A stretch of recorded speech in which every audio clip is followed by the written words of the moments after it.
Merhaba, hoş geldiniz. Aujourd'hui une vidéo pour vous parler de ce qui s'est passé depuis que je suis arrivé ici. La première fois que je suis arrivé ici en Turquie en 2017 et maintenant en 2023.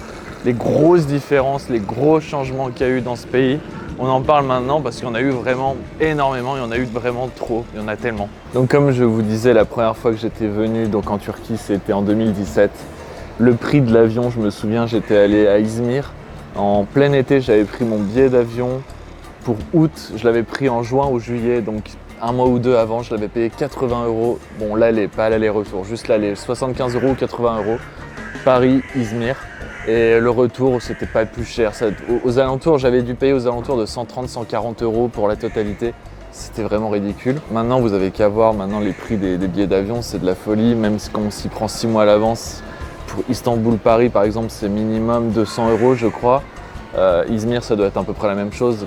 Bref, ça n'a pas évolué dans le bon sens. Les restaurants vraiment haut de gamme, que ce soit à Istanbul ou à Izmir, franchement, j'allais dans un restaurant haut de gamme, peut-être pas tous les jours, mais une fois tous les 2 ou 3 jours, parce que je pouvais me le permettre sans souci, sans sourciller. Maintenant, c'est un restaurant, on va dire, haut de gamme, une fois tous les mois, et encore parce que les prix ont tellement explosé. Pour vous la faire simple, pour vous donner un ordre d'idée, c'était 10 ou 20 € le restaurant haut de gamme. Ah, il y a un chat là. Bon, il a pas l'air content de me voir. Donc oui, pour vous donner un ordre d'idée, c'était entre 10 et 20 € maximum le restaurant haut de gamme. Mais il me suit en plus. 10 ou 20 € à peu près le restaurant haut de gamme, alors que maintenant on est passé plus à des tarifs, à des tarots comme 25-30 € minimum le restaurant haut de gamme. C'est toujours moins cher qu'en France, qu'en Europe, c'est clair, mais vous imaginez comment ça a augmenté. Ça a fait x2, voire x3 à certains endroits par moment. Et c'est comme ça à Istanbul, c'est comme ça à Izmir, c'est comme ça dans toutes les grandes villes du pays. Quand je dis restaurant haut de gamme, quand je parle de restaurant haut de gamme, je parle principalement de restaurants qu'on pourrait trouver par exemple la ville de Paris, par exemple, parce que c'est là où j'ai vécu pendant de longues années. On paye dans un restaurant haut de gamme à Paris peut-être minimum 40-50 € je dirais. Alors qu'ici, il y a quelques années, c'était entre 10 et 20 €. Là maintenant on est passé à 30 € et ça augmente et ça augmente et ça augmente. Bon, bref, vous voyez quoi. Les prix des Airbnb étaient largement moins chers en 2017, en 2018, en 2019. Bref, pré-Covid pour faire simple. Les prix des transports publics, pareil, les prix des taxis, pareil. Voilà, tout est moins cher, tout était moins cher. Maintenant, tout a augmenté. Alors tout a augmenté, vous imaginez, c'est simple à dire, c'est par rapport au Covid, c'est à partir du moment où le Covid est arrivé que y a eu une énorme bascule dans le pays, mais comme partout ailleurs. Mais ici, ça a vraiment été, vraiment une bombe, quoi. Je dirais presque encore plus choquant, presque encore plus explosif qu'ailleurs, parce que déjà avant le Covid, ils avaient une inflation de dingue dans le pays. Il y a eu le Covid qui est arrivé, il y a eu ensuite l'Ukraine avec la Russie, ça s'est enchaîné. Et là maintenant, le pays croule sous l'inflation, croule sous la dette qu'ils ont depuis tant d'années, qui se traîne depuis tant d'années. Et pour vous la faire simple, encore une fois, la première fois que je suis venu en 2017, 1 € était l'égal de 7 ou 8 livres turcs. On est passé maintenant en 2023, en juin, 1,25 € livres turcs. Je crois qu'on trouve quasiment pas de pays comme ça dans le monde. Peut-être l'équivalent, ce serait quoi, l'Argentine ? Ou alors le Liban peut-être, je sais pas, j'ai pas d'autres exemples en tête, mais les seuls qui me viennent c'est l'Argentine et le Liban. Bref, pas vraiment des exemples à suivre, c'est clair. On a une inflation ici en Turquie qui est aussi, c'est jamais la même, mais en gros ça oscille entre 50% et 80% à peu près chaque mois, ça change, ça aussi un peu comme je vous disais. Il y a une personne qui me faisait la remarque dans une vidéo précédente que j'ai fait, parce que j'aime bien vous faire découvrir des nouveaux endroits donc dans la ville d'Istanbul et aller, comme ceux qui me suivent le savent sûrement, dans des restaurants à burgers. Je me suis rendu donc dans un restaurant, j'ai mangé un burger qui était fameux, qui était vraiment délicieux, mais je l'ai payé 15 €, 15 €. Bref, une personne me faisait la remarque dans les commentaires, mais attends, c'est le même prix qu'à Paris. Ouais, c'est devenu le même prix qu'à Paris en fait, dans un restaurant. Alors un bon restaurant à burger, je parle pas d'un Quick, d'un McDo ou que sais-je. Je parle vraiment d'un restaurant où on mange de vrais bons burgers, bien cuisinés, où on en a vraiment pour son porte-monnaie, mais on mange très bien si vous voulez. On ressort, on est vraiment repu et C'est sûr que c'est pas un restaurant gastro, mais en tout cas, ça fait partie des restos à burgers, voilà, qui sont très bons. Ah tiens, je viens de voir quelque chose. Je comprends maintenant pourquoi il y a un chat dans le parc. Et voilà. Vous voyez pourquoi Vous voyez pourquoi la ville d'Istanbul, c'est une ville de chats. Même dans la résidence, alors c'est la première fois que je les vois, hein. Même dans la résidence on le voit, donc maintenant bah voilà. Bon, je vais pas trop m'approcher parce que ça risque de causer des problèmes, mais ouais. Et donc ça revient aussi à ce que je disais donc par rapport au coût de la vie qui a explosé ici. Les prix des loyers ont fait x2, x3, j'en discutais dans les commentaires d'une de mes vidéos précédentes. En gros, les charges ont augmenté, mais un truc incroyable, j'ai jamais vu ça ailleurs. Les charges ont fait x2, x3, comme le loyer en fait. Leur loyer augmente, fait x2, x3, leur charge augmente, fait x2, x3. L'inflation fait que au supermarché tout a augmenté, le fromage et tout, enfin voilà, ça a fait x2, x3, x4, le lait, les chaussures, bref tout quoi.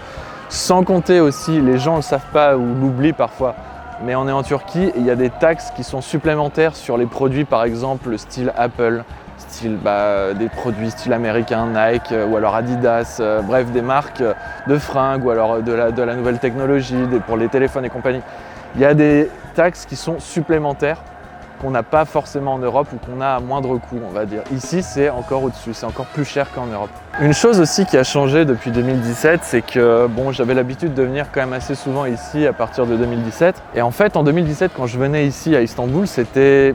il y avait des endroits qui étaient plus ou moins touristiques, mais on retrouvait les touristes à certains quartiers, dans certains quartiers touristiques, on va dire, pas plus que ça ailleurs, en dehors de ces quartiers touristiques, on les voyait pas plus que ça. Arrivé après le Covid, pendant le Covid, moi j'ai emménagé ici, après le Covid, je sais pas, il commençait à avoir une vague de tourisme qui a commencé à arriver ici, surtout à Istanbul, là où je me trouve.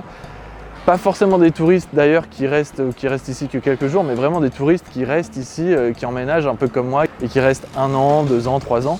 Et ça se voit de plus en plus dans beaucoup d'endroits dans la ville. Alors je parle principalement là ce coup-ci de Istanbul, parce que c'est une ville c'est la ville qui est la plus importante de Turquie et on voit beaucoup plus d'étrangers qu'en 2017, je peux vous l'assurer. C'est d'ailleurs peut-être pour ça que le gouvernement met un stop, ou en tout cas rend la chose plus compliquée pour l'obtention de visa. Peut-être qu'il trouve qu'il y a trop d'étrangers. Après je sais pas, hein, mais en tout cas moi c'est ma vision des choses. C'est clair qu'il y a beaucoup plus d'étrangers à l'extérieur des quartiers touristiques, c'est clair et net. Franchement, quand j'y pense, je me dis, en fait, en 2017, quand j'étais ici, je me souviens, je discutais, pour la première fois quand j'étais ici, je discutais avec des Turcs qui donc parlaient de leur pays, qui disaient qu'ils étaient peu nombreux au final à vouloir immigrer, à avoir une autre vie à l'extérieur de la Turquie.